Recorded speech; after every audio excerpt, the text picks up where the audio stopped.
Decidí estudiar administración de empresas cuando salí del colegio. Decidí dedicarme al mundo empresarial, a la dirección y al funcionamiento de las empresas. Me casé con un hombre maravilloso, con la ilusión de formar un hogar, de tener hijos. Después de año y medio nació Alejandro, mi primer hijo, un niño hermoso, un niño feliz, un niño lleno de vida, de ilusiones, muy maduro. Cuando Alejandro tenía 2 años nació Susana, mi segunda hija. Alejandro asumió el rol de hermanito mayor, pues ya con sus 3 añitos o 4 añitos apenas iba a la guardería con ella, se preocupaba por su lonchera. Era Alejandro un niño muy especial. Tenía una familia hermosa, unos fines de semana maravillosos. ¿Qué es esto? Cabeza, Esto, ojitos, esto, la nariz, esto, la boca, estas. esas. Me sentía un poquito inmune a las situaciones de dolor y de tragedia. Sí me solidarizaba cuando sentía que había algo especial que le pasaba a la gente, pero siempre lo veía lejos, como esto no me va a pasar a mí, y yo iba por el camino de la vida de una manera tranquila, relajada y quizás un poquito despreocupada. Resulta que un día Alejandro, mi esposo, estaba trabajando, él trabajaba fuera de la ciudad.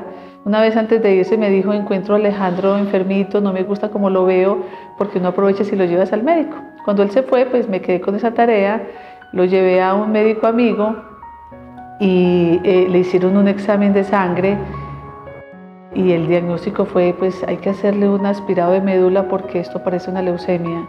Pues para mí fue una noticia dolorosa, pero siempre he sido muy optimista y dije yo: bueno, no me voy a preocupar hasta que no salga el aspirado de médula. Al día siguiente se le hizo el aspirado de médula. Recuerdo que mientras esperaba en el pasillo el resultado, las enfermeras pasaban y no se atrevían a decirme nada, hasta que pues ya esperando y desesperada les pregunté a una que pasó qué hay del resultado, y ella muy asustada me dijo: estamos esperando qué tipo es. Y cuando ella me dijo qué tipo es, entendí que sí, que era una leucemia. Minutos después me llama el médico a su consultorio y me ratifica que Alejandro tenía una leucemia mieloide aguda. Cada 3 palabras el médico me decía: si no lo perdemos, si no lo perdemos. Realmente después entendí que el médico no tenía ninguna esperanza. Él me dijo en ese momento: si fuera mi hijo, yo empezaría hoy mismo una quimioterapia. Yo le dije: sí, empecemos hoy, yo me encargo de todo lo demás. Él me dijo: necesito una autorización del papá. Yo le dije: no importa, a las 4 de la tarde se la tengo.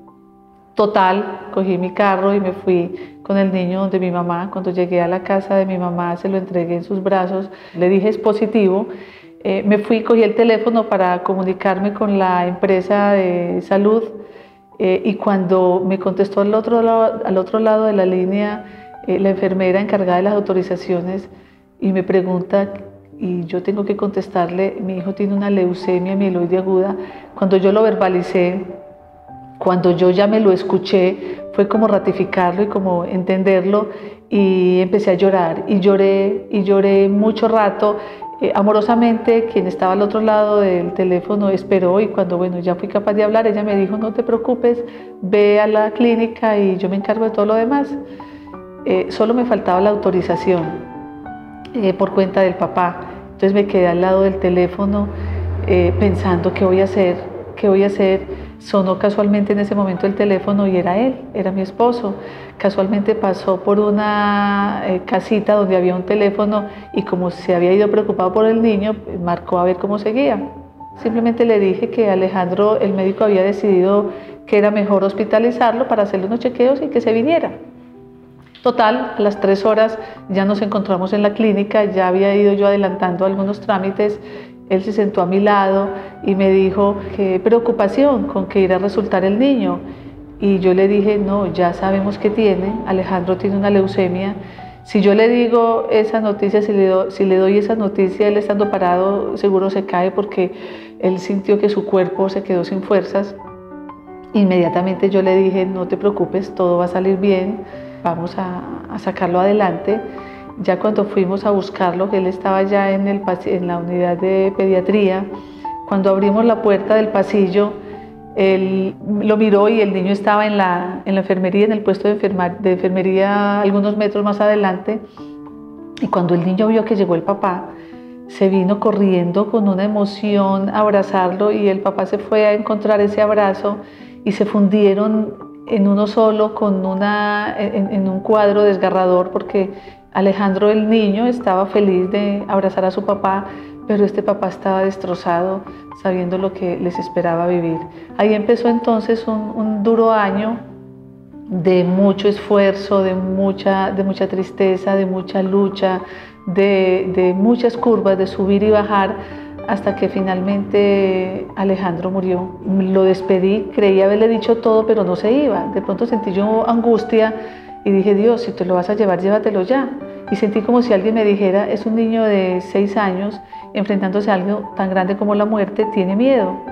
Cuando yo percibí ese miedo de él, me acerqué a su carita, yo puse mi cara en la carita de él y le dije: amorcito, no te asustes, que tú no te estás muriendo, tú estás volviendo a nacer y estás naciendo sano, no vas a tener más esta enfermedad, vete tranquilo que la mamita va a estar bien. Él respiró y se fue. Yo me quedé ahí esperando que volviera a respirar no sé cuánto rato y nunca más respiró. No sé cuánto tiempo pasó, el hecho fue que yo me enderecé y cuando lo miré estaba muerto, con los ojitos abiertos. Yo con mis dedos le cerré sus ojitos, cerré mis ojos. Cuando abrí los ojos lo miré y ese no era Alejandro, ya se había ido. Entonces lo tapé hasta arriba, y cuando yo lo tapé hasta arriba sentí que me desgarraron el alma. Cuando yo lo volví a destapar vi que ya no era, pero dolía. El abrazo que ya no iba a dar, los dientes que ya no iba a lavar, la cabecita que no iba a peinar, ese hola mamita que ya no iba a escuchar más, y esa parte dolió.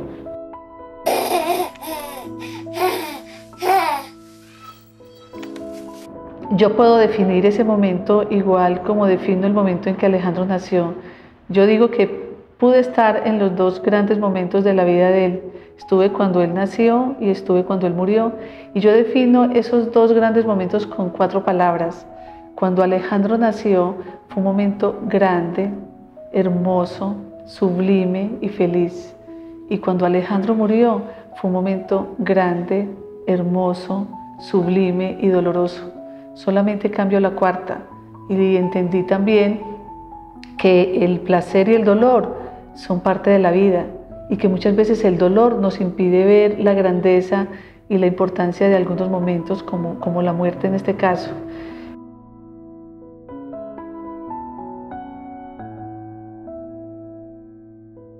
Yo recuerdo que una vez me asomé al balcón de mi casa y vi todas las lucecitas de la ciudad, y yo decía: en cada lucecita hay una familia, y en cada familia tiene que haber una pérdida.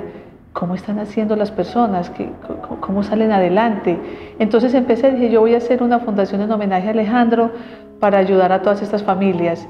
Me uní con otra mamá que había perdido también su hijo de 13 años, y empezamos a trabajar, a buscar información. Y entonces encontramos una revista donde les hacían una nota a unos papás que estaban creando una fundación en Bogotá. Entonces nosotros nos comunicamos con ellos como para averiguar, y nos contaron que hacía 2 meses estaban apenas empezando la Fundación Lazos Bogotá, una fundación de ayuda a papás y mamás que habían perdido hijos. Yo les dije: casualmente estoy en lo mismo, y ellos me invitaron a que fuera yo la fundadora del capítulo Medellín y que trabajáramos en fortalecer la fundación a nivel nacional, y así fue. El testimonio empieza simplemente contándoles que yo he sido una mujer alegre, una mujer emprendedora y como muy tranquila con las cosas que me va presentando la vida. Sin embargo, nunca me preparé como para una pérdida tan grande y tan significativa como fue la muerte de mi hija. Antes de que Alejandra llegara, yo sencillamente tenía una relación de pareja muy bonita, donde nosotros nos dedicamos a fortalecer la relación de pareja. No queríamos tener familia inicialmente cuando nos casamos. Nos dedicamos a fortalecer la pareja, a hacer actividades de deporte extremo, a hacer actividades que nos fortaleciera a los dos desde lo profesional y lo espiritual. Sin embargo, después de que pasaron 2 años y medio, ya sí tomamos la decisión de ser papás. Cuando tomamos la decisión de ser padres, inmediatamente no se dio. Nos demoramos por lo menos unos 3 años buscando familia. Finalmente nos dieron una hija hermosa, llegó Alejandra a llenarnos de alegría el hogar, un espacio amoroso donde la estábamos esperando con todo el amor. Era la primera nieta por parte de mi familia. Entonces era una niña amada, deseada y anhelada. A sus 4 mesecitos, en uno de los chequeos normales, el pediatra detectó que la niña tenía un soplito en el corazón. Que le digan a una mamá que su hija tiene un soplo es como si se te acabara el mundo.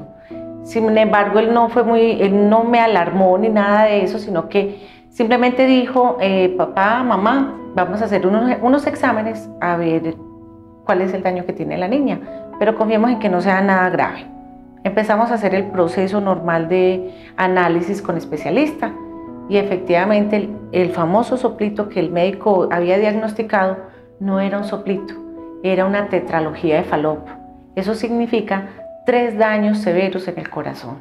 Era una niña que no presentaba ningún cuadro de enfermedad, simplemente que estos exámenes ya más rigurosos nos dieron el diagnóstico y era muy riesgoso además porque era, como les digo, asintomática.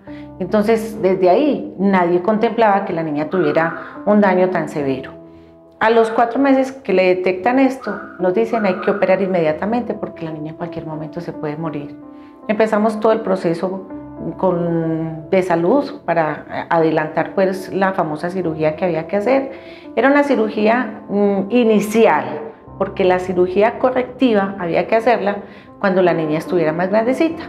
Pues Alejandra fue intervenida a los 6 meses de edad. Esa fue su primera Navidad en la clínica y la niña salió exitosa de esa cirugía. Entonces ya sabíamos que el paso a seguir era esperar a que la niña cumpliera unos 3 años para hacerle la cirugía correctiva final. La niña empezó a crecer sana, empezó a crecer como un niño normal y corriente. Era una niña alegre, dichosa, era muy tierna. Esta niña vino a este plano terrenal a dar simplemente amor. Solo que entonces yo sabía que teníamos que hacer esa cirugía. Papá y mamá nos dateamos, investigamos de la magnitud de la cirugía, los riesgos que se corrían, y sin embargo la especialista nos decía, papá y mamá, ustedes tienen más del 90% ganado en la cirugía, porque es una niña sana, porque es una niña asintomática, porque los niños se recuperan más fácilmente. Sin embargo, por responsabilidad teníamos que tomar la decisión, porque ella nos dijo, hoy la niña la vemos sana, hoy necesita una cirugía, mañana se puede complicar y va a necesitar un donante. Cuando nos dijo donante, inmediatamente nosotros dijimos, hay que operar por responsabilidad, por amor a ella y porque sencillamente lo que pretendíamos era que esta muñeca nos acompañara mucho tiempo y nos acompañara en buenas condiciones de salud. Pues efectivamente empezamos todo el proceso de la segunda cirugía. Alejandra fue intervenida faltándole 5 días para cumplir sus 4 añitos. Fue una cirugía que aparentemente fue perfecta. Los médicos y enfermeras, sobre todo los médicos y el anestesiólogo, todos estaban felices porque había sido una cirugía aparentemente exitosa. Y nos dijeron hay que esperar a que pase el postoperatorio. Pasado ese tiempo, supuestamente ya ellos nos iban diciendo y nos iban informando cómo era el estado de recuperación de Alejandra. El mismo día que la niña la operaron, ese mismo día la niña reaccionó positivamente.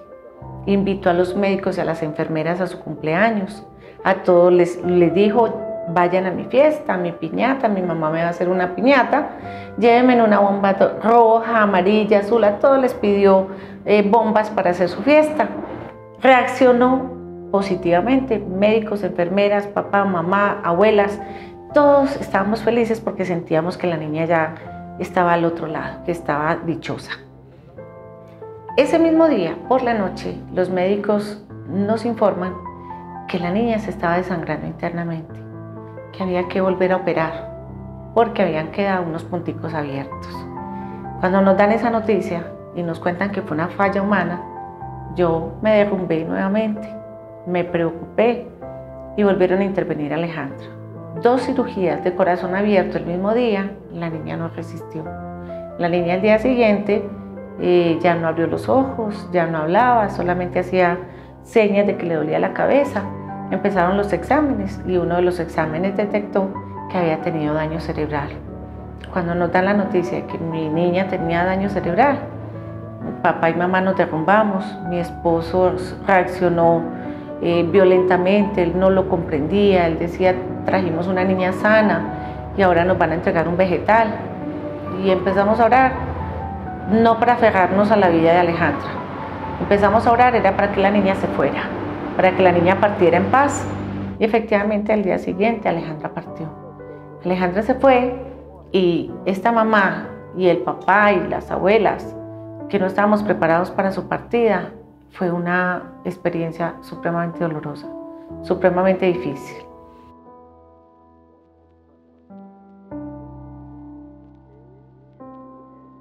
Sin embargo, en el fondo de mi alma yo sabía que yo no podía quedarme en la oscuridad. Tuve 3 meses de oscuridad donde yo solamente estaba conectada con la muerte de mi hija. Yo estaba conectada con el deseo de yo también morir para encontrarme con ella y abrazarme con ella. Esos fueron mis 3 primeros meses. Sin embargo, yo entendía de verdad que esa prueba tan grande que estaba viviendo yo tenía que ser para algo muy grande y muy significativo. Y una de las respuestas que yo encontré cuando empecé a tocar puertas y empecé a buscar ayuda para salir adelante, cuando llegué a la fundación, encontré papás y mamás que al igual que yo habían perdido hijos y que ya se habían recuperado, que lo habían hecho en honor a sus hijos y a sus hijas. Entonces yo también dije, si estas personas fueron capaces, yo también lo voy a lograr.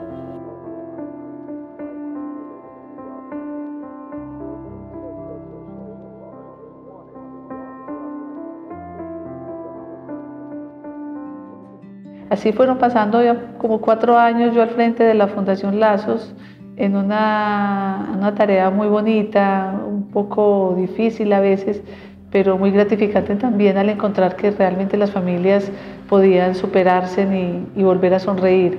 Y una vez llegó Lucy Rodríguez, una mamá con mucho dolor por la muerte de su pequeña hija, Alejandra. Lo logré, volví a recuperarme. Tomé la decisión de quedarme en la fundación para apoyar a otras familias.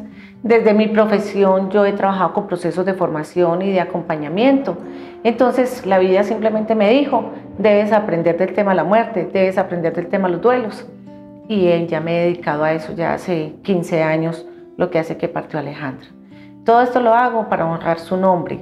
Cuando ya logré hacer mi proceso de duelo, me quedé apoyando a otras familias, como lo había mencionado, porque comprendo que efectivamente este es un tema que amerita ser atendido. A mí la muerte me cogió de sorpresa.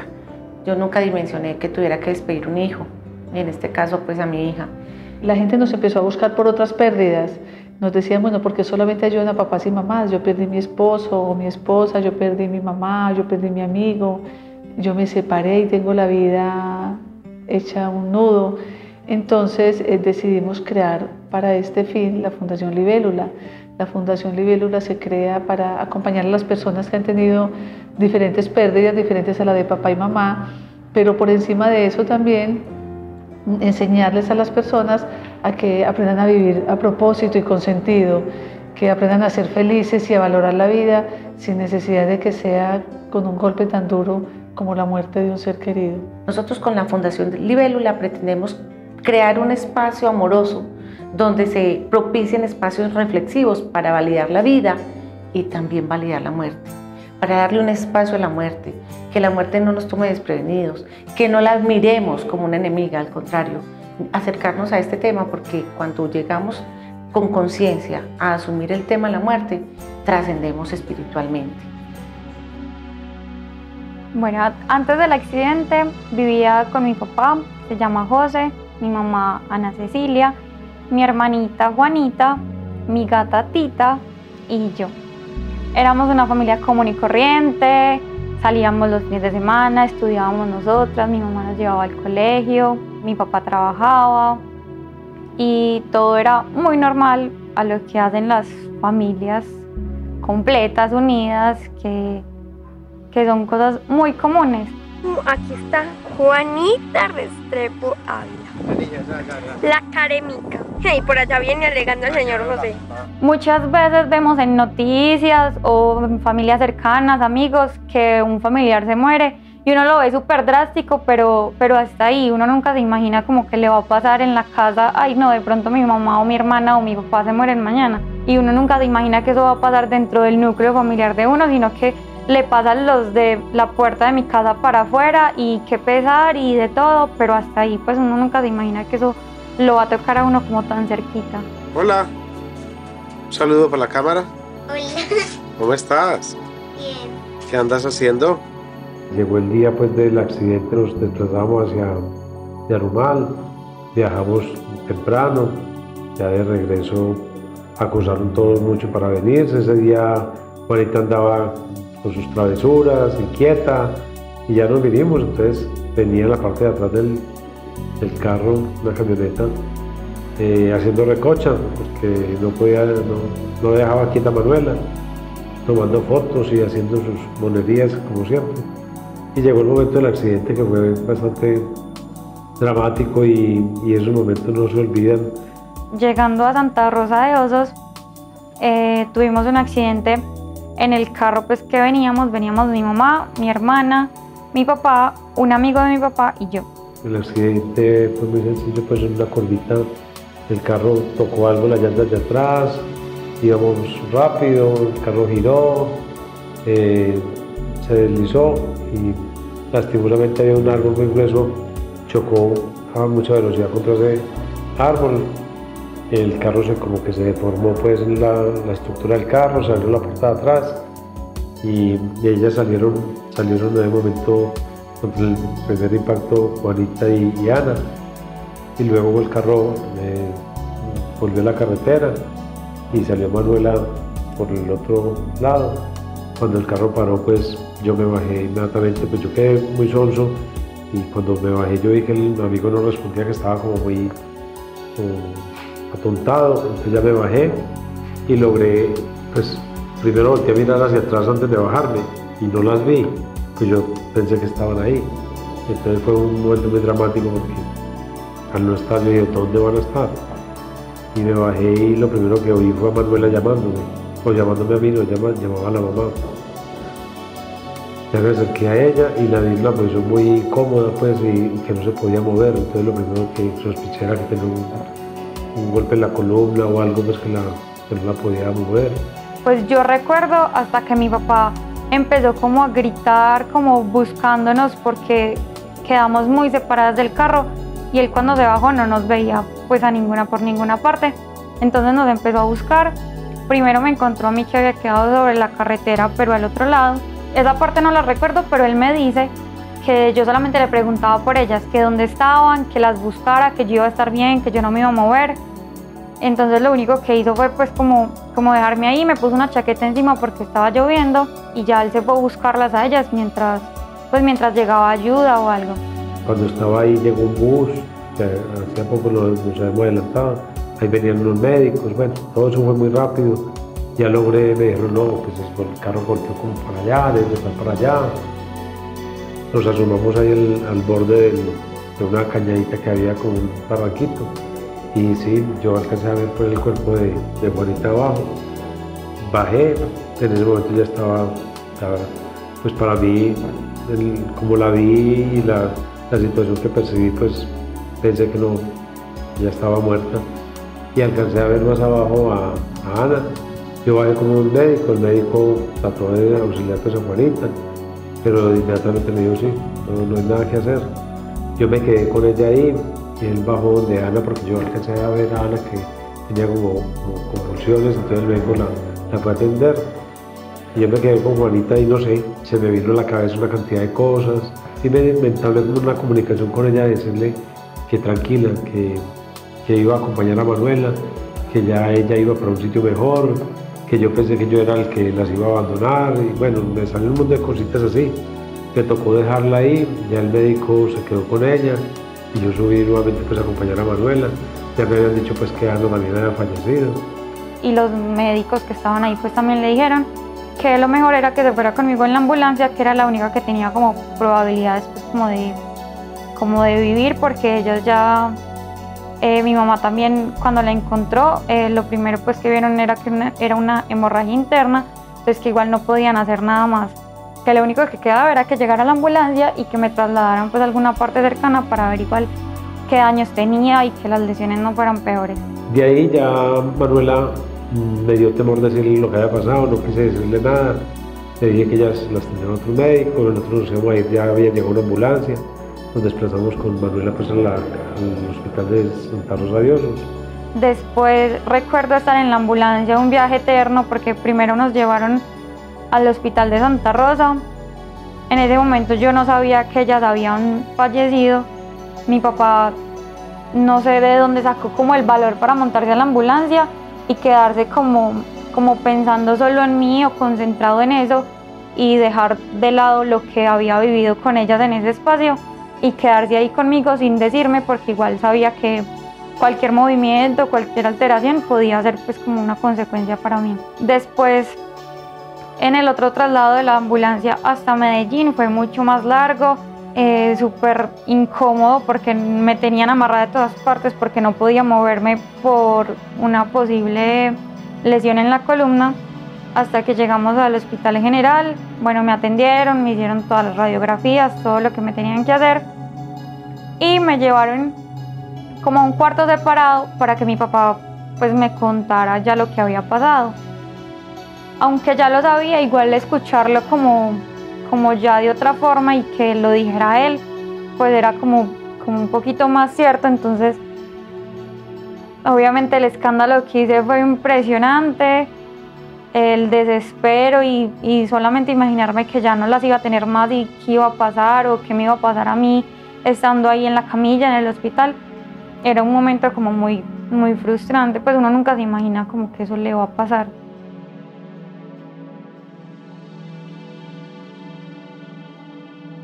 Mi familia siempre hemos sido muy unidos, con mis dos hermanos pues tengo, yo digo una bendición ser de la mitad porque tengo un hermano mayor al que puedo acudir y tengo un hermano menor que acude a mí, entonces es una bendición, una cosa muy bonita.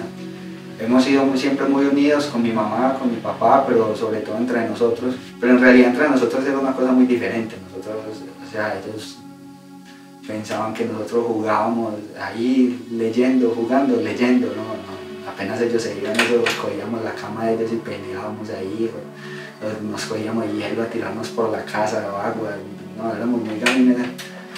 Entonces tuvimos como esas dos facetas, sí, personas serias, personas muy correctas y también muy loquitos de chiquitos, entonces fue la verdad muy bacán mi infancia. Mi hermano Luis Felipe era una persona demasiado seria. Él se murió a sus 20 años y por ahí desde los 13 ya tenía la actitud de un adulto. Todo era dedicado al estudio, él era demasiado dedicado al estudio. Era un 1 de enero, nosotros estábamos de visita donde una tía y ese día yo recuerdo que mi hermano estuvo muy callado, más callado de lo normal. Las únicas actividades que lo veía haciendo en el día fue que estuvo como por ahí 1 hora o 40 minutos pegado al computador haciendo un trabajo pues, que tenía que hacer, como completándolo, y ya de resto estuvo sentado en el mueble haciendo nada. Entonces nosotros, mi otro hermano y yo, no le prestamos pues como mucha atención y él y yo durante todo el día fuimos a piscina, jugamos voleibol y ya por la tarde me encontraba yo con mi otro hermano jugando baloncesto. Cuando nos aburrimos de jugar vóley playa, vinimos a cambiarnos para ir a jugar baloncesto, que es lo que mi hermano y yo jugamos. Nos fuimos a jugar él y yo, y el resto de la familia se fue para la piscina.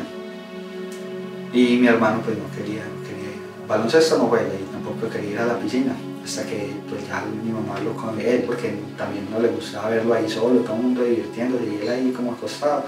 Entonces lo convenció de que fueran a la piscina.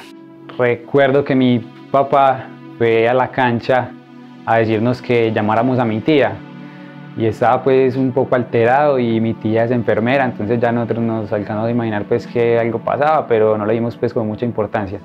Entonces yo fui hasta la casa, la llamé, le dije que la necesitaban en la piscina y a la avenida no me fui con ella hasta la piscina, sino que me quedé en la cancha. Y yo quedé con la incertidumbre y fui a la piscina a mirar. Cuando llego lo que me encuentro es que estaba mi mamá sacándolo a él de la piscina, y cuando lo sacó empezó a darle pues lo del RCP, la reanimación, y estaban llamando ambulancias. Había mucha gente en la piscina, estaban llamando ambulancias. Yo me acuerdo que en ese momento también llegó un médico, y desde ahí fue el momento en que yo quedé como en shock, porque mi mamá me decía, hijo, háblale, me decía a mí que le hablara a mi hermano, háblale, que no sé qué, y yo me quedé tildado, yo no sabía qué hacer. Y mi hermano no volvía, no se volvió a asomar nadie desde la piscina. Entonces yo decidí ir a ver pues qué pasaba.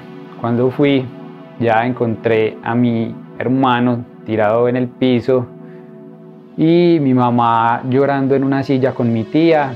Había como una gente alrededor y ya lo único que estaban haciendo era esperando una ambulancia o un carro pues de la policía, que ninguna de las dos cosas llegaba. Entonces estaban como esperando lo primero que llegara para irse con él para la clínica. Entonces en ese momento llegó un carro de la policía, porque el esposo de mi tía es policía, entonces con él llamaron pues a la policía porque la ambulancia no llegaba y se lo llevaron. Bueno, mientras mis padres estaban en el hospital con mi hermano, en la casa estábamos pues el resto de la familia, todos sentados en la sala, nadie hablaba nada. Yo recuerdo que a mi hermano, cuando habían pasado ya aproximadamente una hora de que se fueron con él para la clínica, yo le dije a mi otro hermano que él iba a estar bien, pues como asumiendo ya que ya había muerto. Y yo recuerdo que él lo que me dijo, me regañó, me dijo, no, deje de ser bobo, que él va a estar bien. Ya lo que siguió fue que mi hermano llamó a mis papás para preguntarles qué había pasado. De un momento a otro colgó el celular como si no le hubieran respondido nada y se puso a llorar, y ya pues en ese momento todos entendimos, nos pusimos a llorar. Cuando llegan ellos en el carro y se baja mi mamá casi como un zombie, mi papá también hablaba de ella y no nos dijeron nada, nosotros ya simplemente sabíamos. Nos abrazamos los cuatro y mi mamá dijo, se murió mi hijo.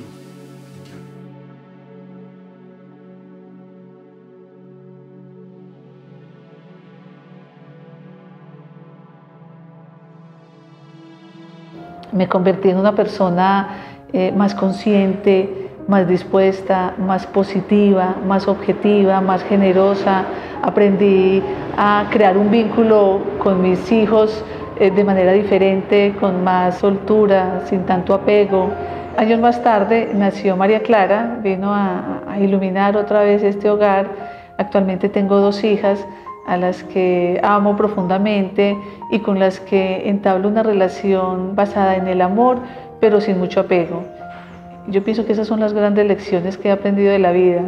Alejandro me enseñó el amor incondicional, Alejandro me enseñó a amar sin apegos y me enseñó a vivir de manera más tranquila y más feliz.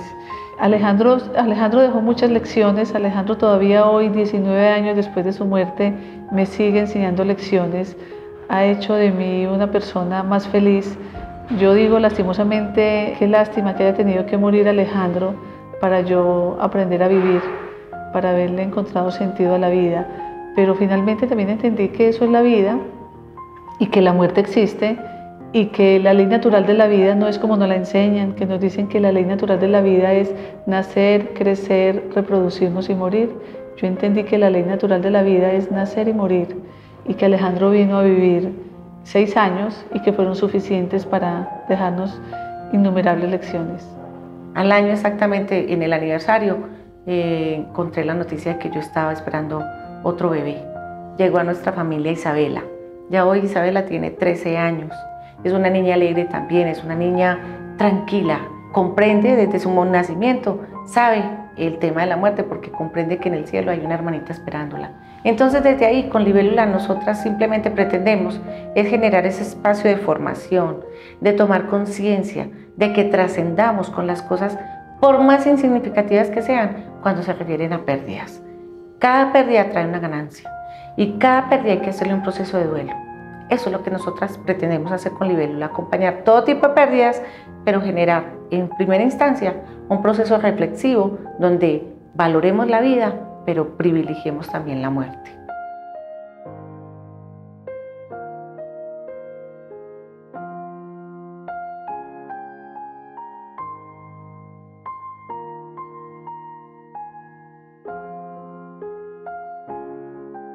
Mesecitos después del accidente, mi papá recibió una llamada de una amiga que era de mi mamá. Mi papá pues recibió la llamada y Lucy le dijo que fuera a la fundación, que recordara que ella también había perdido una hija, incluso yo también pues muy chiquita la conocí. Mi papá aceptó pues obviamente, fue a la fundación y cuando volvió me contó pues como muy entusiasmado lo que había vivido, pues que le pareció muy bueno porque era gente que había vivido lo mismo, entonces era muy cómodo poder hablar con gente que sabía lo que estaba sintiendo y que sabía por lo que habías pasado. La energía que se generó cuando llegamos entre Manuela y yo a la fundación fue muy especial. Nos sentimos ante un grupo humano que veíamos que día a día crecíamos con ellos, aportábamos y aún hasta el día de hoy seguimos compartiendo todas esas experiencias, todo eso que nos dio las herramientas que nos dio el pasado, lo que nos da el presente, y con toda seguridad para el futuro estaremos buscando cómo fortalecer las personas que llegan a estos eventos tan dramáticos como es la pérdida de un hijo o de un ser querido, pues que a veces uno no tiene las herramientas con que trabajar porque la muerte sigue siendo un tabú en este medio. Obviamente es un apoyo, yo creo que ha sido el mejor apoyo que he tenido, porque ningún psicólogo, pues yo no toleraba hablar con los psicólogos porque ellos no saben qué has vivido, si tienen a su familia completa, por más libros que lean, por más documentales o cosas que vean y hagan y se informen, ellos no saben qué se siente, entonces nunca van a lograr entenderte y saber cómo exactamente qué decirte. Igual eso no se trata como de ciertos pasos a seguir y que todo el mundo lo tenga que hacer igual. Cada uno vive su duelo diferente, se demora el tiempo que sea necesario y vive cosas muy diferentes. Y se recibe gente que viene con una mala experiencia de un duelo, pues de una muerte, pero se le enseña que la vida es esa, que la vida es golpes y ese golpe hay que saberlo afrontar, superar y la vida sigue. En la fundación uno también queda pues como con muchos contactos, con muchos amigos, porque eso se vuelve una sola familia. Uno saber que cuenta con personas que han vivido lo mismo, que siempre van a estar pendientes de qué te pasa, de que si una fecha como el Día de la Madre o el Día del Padre o un cumpleaños o una Navidad, no va a ser lo mismo que hables con una persona de esas a que hables con tu familia o con amigos. Nunca va a ser lo mismo como tratar esos temas. Entonces lo que hacemos en la fundación ya es intentar ayudar a las nuevas familias y a las nuevas personas que llegan para que entiendan que es un proceso normal y que tenemos que hacer esa despedida lo más bonita que se pueda y recordarlo siempre como con ese amor y con todos los sentimientos que tuvimos hacia ellos en vida. Yo creo que espacios como los que ofrece la fundación son demasiado útiles, porque bueno, una pérdida de un ser querido no te la enseñan a afrontar en ninguna parte, en el colegio, en ninguna parte te enseñan a afrontar eso. Entonces el día que te pasa, quedas destruido prácticamente. Entonces espacios como la fundación son eso que uno necesita en ese momento. Hay personas que por la situación que les acaba de acontecer no caen en sí mismas, no reflexionan, y al asistir a la fundación se les orienta en todo ese proceso para desenredar todos los sentimientos que tienen encontrados. Entonces en esos espacios no se reserva nada, o sea, fuera de la ayuda profesional que tenemos, nos tenemos a todos nosotros y realmente es una retroalimentación bastante importante poder compartir con personas que han sufrido lo mismo, que me escuchen y que yo los pueda escuchar. Es realmente muy importante lo que brinda la fundación.